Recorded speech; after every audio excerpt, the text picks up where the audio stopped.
estamos de regreso acá en las 8:45. La segunda entrevista la hizo nuestro compañero Juan Luis Font. Él entrevistó a Álvaro García Hurtado, exministro de Economía de Chile, y el tema es ¿por qué un Consejo Económico y Social en Guatemala? Así que vamos a la entrevista ahora y volvemos en un minuto.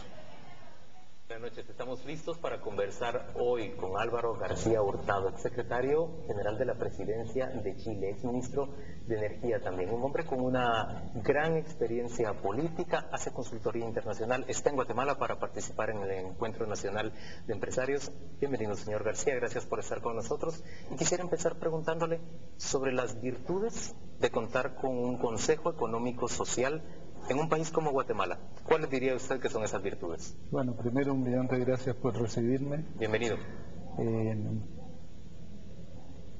No solo para Guatemala, sino que para cualquier país del mundo contemporáneo, un mundo que se caracteriza por la diversidad, por la multiplicidad de actores que quieren y la mayor parte de veces logran tomar decisiones, participar en las decisiones, tener una instancia que canalice esa ansia de participar es positivo.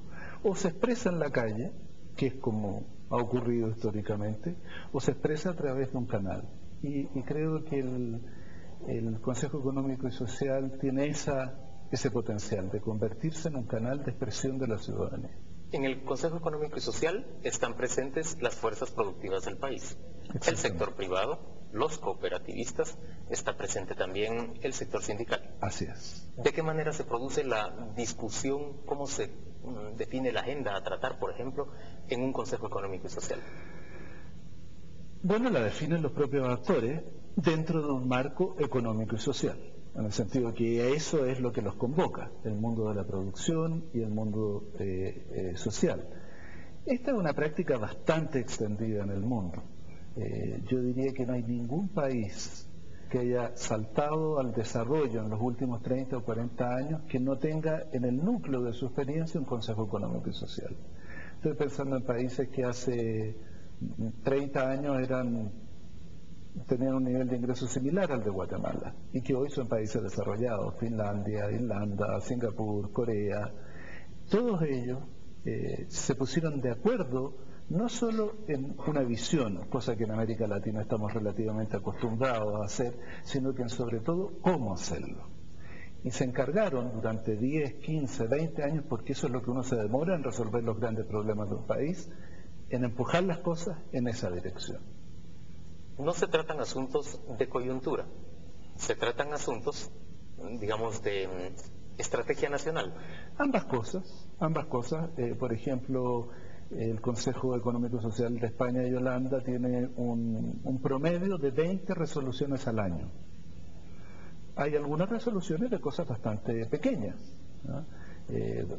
Me acuerdo de haber visto una de cómo debían hacerse las caletas pesqueras para la pesca artesanal, una cosa relativamente menor.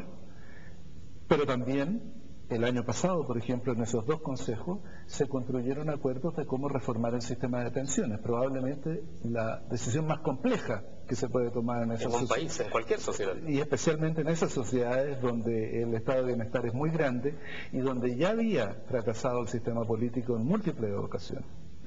Los sindicalistas, los cooperativistas, los empresarios llegan a un acuerdo sobre cómo definir, cómo diseñar la política de seguridad social en un país. Exacto. ¿Y sus declaraciones o sus pronunciamientos son vinculantes para el Estado? No, no lo son. ¿Y entonces qué relevancia tienen? ¿Los tiene en cuenta el Estado? Los tiene en cuenta porque la política vive de la ciudadanía, y cuando la ciudadanía se pone de acuerdo, el político tiene que ser muy ciego para no hacerle caso. Y el movimiento sindical, el movimiento cooperativo en este caso, y el sector empresarial representa un sector muy importante de la ciudadanía. Y esa es la fuerza que su acuerdo tiene. Una sugerencia que no vaya con el acuerdo de todas las partes sería irrelevante. ¿Los consejos económicos sociales en otros países del mundo son financiados con fondos públicos? Siempre. ¿Por qué? Porque, a ver, primero, para que las decisiones sean reales, requieren que las partes estén muy bien informadas. Si nosotros nos sentamos a conversar con los prejuicios que traemos en la cabeza, la probabilidad de que construyamos un acuerdo real es baja. Sin embargo, si nosotros invertimos tiempo en educarnos sobre el tiempo que vamos al tema que vamos a decidir y en convencernos mutuamente, la probabilidad de que lleguemos a una buena conclusión es muy alta.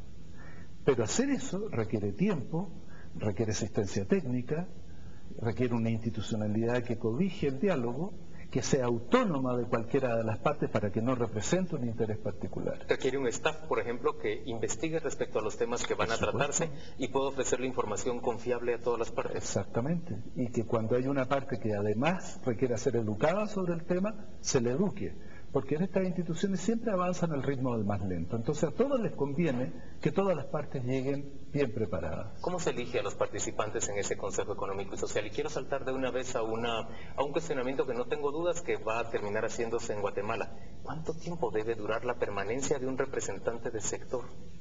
Si eternizarse o no en esa posición. En todas partes los representantes son elegidos por las organizaciones que representan. O sea, los empresarios los eligen los empresarios, el movimiento sindical elige a sus dirigentes y así sucesivamente. En la mayoría de los consejos económicos y sociales del mundo están las dos partes, empresarial y sindical, y hay lo que se llama el tercer sector, que es un sector más heterogéneo que el que está presente en este Consejo Económico y Social.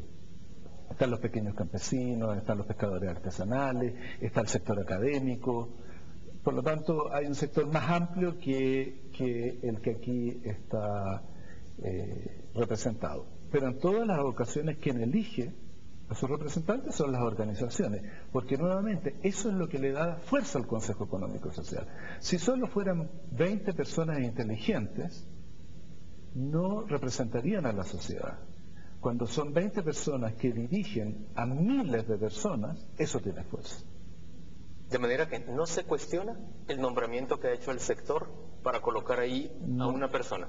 Nunca se cuestiona, normalmente son por un plazo determinado, 2, 3 años, no recuerdo cuál es el plazo que se estipula aquí, pero sí hay un plazo fijo,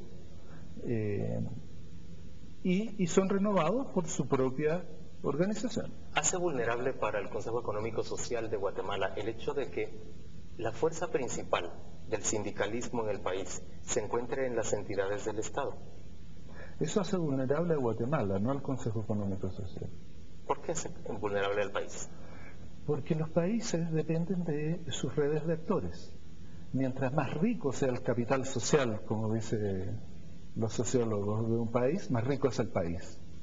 Y cuando no hay organizaciones sociales representativas, no es que no haya gente,